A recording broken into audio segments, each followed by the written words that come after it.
Good morning students. Take out your Hindi language copy and note down your class work. पिछली कक्षा में हम लोगों ने सर्वनाम के बारे में पढ़ा था। किसे कहते हैं सर्वनाम? आई होप सबको समझ में आ गया होगा कि संज्ञा के स्थान पर प्रयोग होने वाले शब्द क्या कहलाते हैं? सर्वनाम। आज का हमारा प्रकरण यानी टॉपिक है सर्वनाम के भेद यानी सर्वनाम के टाइप्स। सर्वनाम के कितने प्रकार होते हैं? 6। पहला पुरुषवाचक सर्वनाम, दूसरा प्रश्नवाचक सर्वनाम, तीसरा संबंधवाचक सर्वनाम, चौथा अनिश्चयवाचक सर्वनाम, पांचवा निश्चयवाचक सर्वनाम और लास्ट हमारा क्या है? निजवाचक सर्वनाम। पुरुषवाचक सर्वनाम किसे कहते हैं? जब बोलने वाला, लिखने वाला या सुनने वाला किसी अन्य व्यक्ति के लिए जब सर्वनाम का हम प्रयोग करते हैं तो वहां पर कौन सा सर्वनाम हमारा होता है? पुरुषवाचक सर्वनाम। प्रश्नवाचक सर्वनाम कहां पर होता है? जहां पर हमें प्रश्न का बोध होता है। उदाहरण के लिए आपसे पूछा जाए कि आपकी हिंदी की अध्यापिका का क्या नाम है, तो आप इसमें क्या कर रहे हैं? प्रश्न कर रहे हैं। इसलिए यहाँ पर कौन सा सर्वनाम होगा? प्रश्नवाचक सर्वनाम। तीसरा हमारा है संबंधवाचक सर्वनाम। जिस सर्वनाम से आपको संबंध का यानी रिलेशन का पता चलता है। उदाहरण के लिए आप बोलते हैं जिसकी लाठी उसकी भैंस, यानी ये संबंध हो रहा है कि जिसकी लाठी है उसी की भैंस है। ये संबंधवाचक सर्वनाम का उदाहरण हुआ। चौथा हमारा क्या है? अनिश्चयवाचक सर्वनाम, यानी जब किसी निश्चित वस्तु या निश्चित व्यक्ति की बात ना हो। उदाहरण के लिए आप देखिए कि कोई दरवाजे पर खड़ा है, ये किसका उदाहरण हुआ? अनिश्चयवाचक सर्वनाम का, क्योंकि आपको नहीं पता है कि कौन दरवाजे पर खड़ा है। पांचवा आपका क्या है? निश्चयवाचक। यहाँ पर बात निश्चय होती है यानी कंफर्म होती है कि दरवाजे पर राहुल खड़ा है। Understand everyone?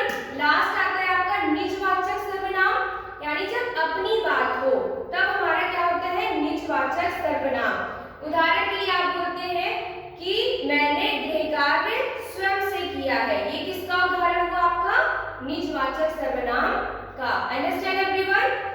अब आता है हमारा जो पुरुषवाचक सर्वनाम है उसके भी प्रकार होते हैं। कितने? 3। पहला उत्तम पुरुषवाचक सर्वनाम। जब हम अपनी बात करते हैं तो कौन सा सर्वनाम होता है? उत्तम पुरुषवाचक सर्वनाम।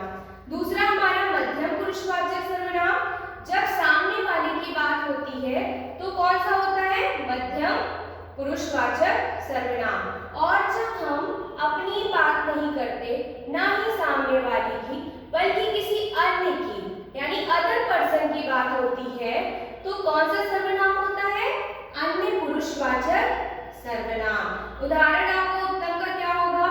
मैं, मेरा, हम आदि। जैसे ये मेरी किताब है, ये आपका उत्तम पुरुषवाचक का उदाहरण हुआ। मध्यम पुरुषवाचक में आप कक्षा में शांति से बैठे रहिए, ये किसका उदाहरण है? मध्यम पुरुषवाचक सर्वनाम का। अन्य पुरुषवाचक क्या होगा? वह खेल के मैदान में खेलने गया है, ये किसका उदाहरण हुआ? अन्य पुरुषवाचक सर्वनाम का। Understand everyone? अंडरस्टैंड? प्रश्नवाचक सर्वनाम, जैसा कि मैंने आपको पहले भी बताया कि जहां पर प्रश्न का बोध होता है वहां पर हमारा प्रश्नवाचक सर्वनाम होता है। जैसे प्रश्न आप किन शब्दों से करते हैं? क्या, कौन, कब, कहां, कैसे। पहला उदाहरण, आप कैसे स्कूल आते हैं? बस से आते हैं। तो ये कौन सा हमारा सर्वनाम हुआ? कैसे? क्वेश्चन हो रहा है, प्रश्न हो रहा है, तो कौन सा हुआ? प्रश्नवाचक सर्वनाम। Understand everyone? ये जो हमारे अनिश्चयवाचक, संबंधवाचक, निश्चयवाचक, निजवाचक सर्वनाम है, इसको हम अगली कक्षा में आपको एक्सप्लेन करेंगे। बाकी आपकी किताब में ये पाठ पहले से पढ़ाया जा चुका है, तो आप लोग अपनी किताब से पढ़कर इस कक्षा कार्य को सुंदर लेख में, कॉपी में लिखेंगे। आज का